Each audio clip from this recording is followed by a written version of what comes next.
Tenham bem-vindo à Hora 10 da noite. Começamos com a situação de Portugal. O presidente Marcelo Rebelo de Sousa dissolveu o Parlamento e convocou eleições para o ano próximo. Boa noite, Paulo. Boa noite, meus amigos da TPA. De facto, é o que se temeva que acontecesse, que ele tinha duas possibilidades, ou anulava o pedido de demissão apresentado pelo primeiro-ministro António Costa, ou então optaria por convocação de eleições antecipadas, validando a referida demissão. O que há é uma espécie de meio termo, isto é, ele vai protelar a assinatura que valida a demissão do primeiro-ministro enquanto exerce funções interinas para, por exemplo, a aprovação do orçamento, mas ao mesmo tempo convoca as eleições para 10 de março, porque espera que este governo interino de António Costa dure até 10 de janeiro de 2024, altura em que, enfim, vai depois assinar a renúncia que o primeiro-ministro apresentou há dias atrás. Ou seja, se está agora perante um governo de transição, ou um governo com funções provisórias, para lidar com questões meramente internas, por exemplo, neste período não poderá assinar acordos internacionais, não é? É raro que isto aconteça para governos provisórios,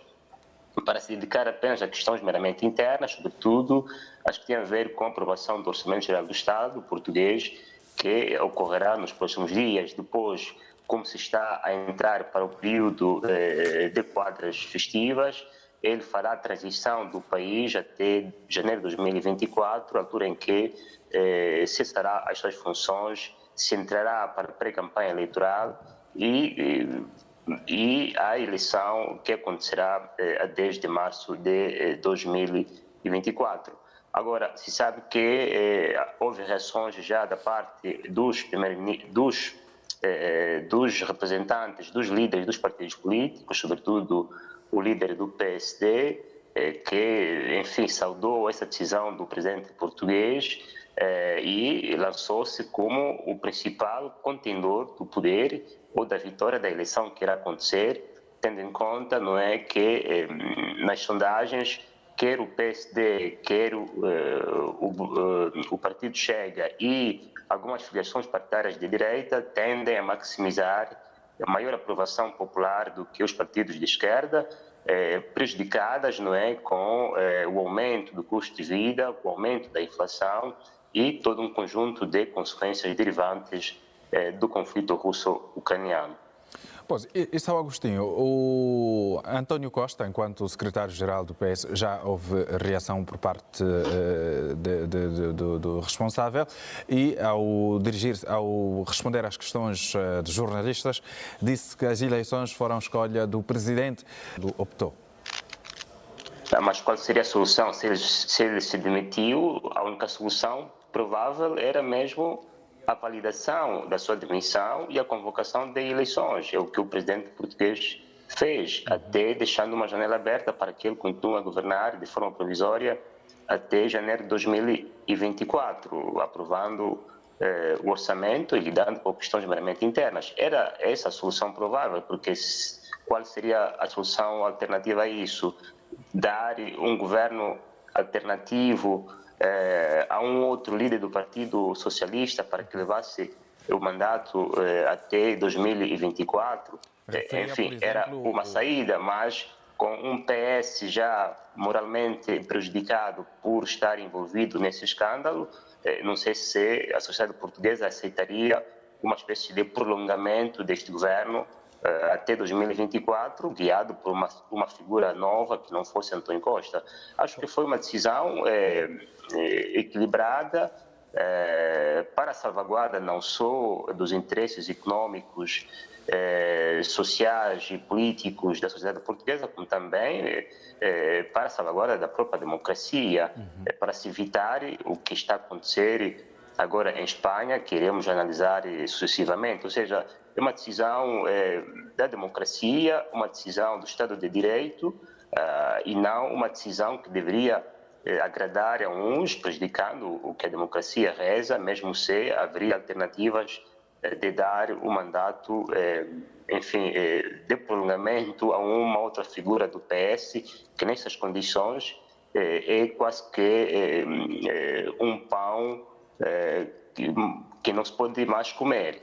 Quando fala, por exemplo, de uma figura do Partido Socialista, António Costa menciona Mário Centeno. Ele diz que tinha todas as qualidades. Sim, pode ter tido essas qualidades, mas a decisão cabal final é do presidente português. É a ele quem cabe a convocação de eleições em caso desses tipos, em caso de dissolução, em caso de apresentação de demissão da parte do primeiro-ministro. Ora, provavelmente o primeiro-ministro demissionário terá jogado mal, porque se esperava que houvesse a continuação no poder do PS como outra figura, poderia ter negociado muito bem, não é, com, enfim, outros players políticos, incluindo a própria presidência da República Portuguesa, antes de se demitir, porque se, por exemplo, a presidência portuguesa decidisse nessas negociações prováveis que ele tinha que continuar sem se demitir, então ele provavelmente teria optado por não se demitir, mesmo se está envolvido hipoteticamente nesse escândalo, não é, de corrupções que afetam personagens muito ligadas ao seu poder. Ou seja, ou ele jogou mal, não é, ou está arrependido por ter se demitido, ou então não esperava que o presidente português decidisse pela convocação de eleições antecipadas, tendo em conta o que houve, porque segundo disseste bem, Paulo, houve, parece que um empate no Conselho da República, enquanto que ao nível da convocação, da reunião com os partidos políticos, houve decisão unânime em convocação de eleições antecipadas. Enfim, foi uma decisão que o presidente português achou melhor nessas condições, mantendo este governo do PS até janeiro de 2024 para cuidar de questões meramente internas e administrativas internas.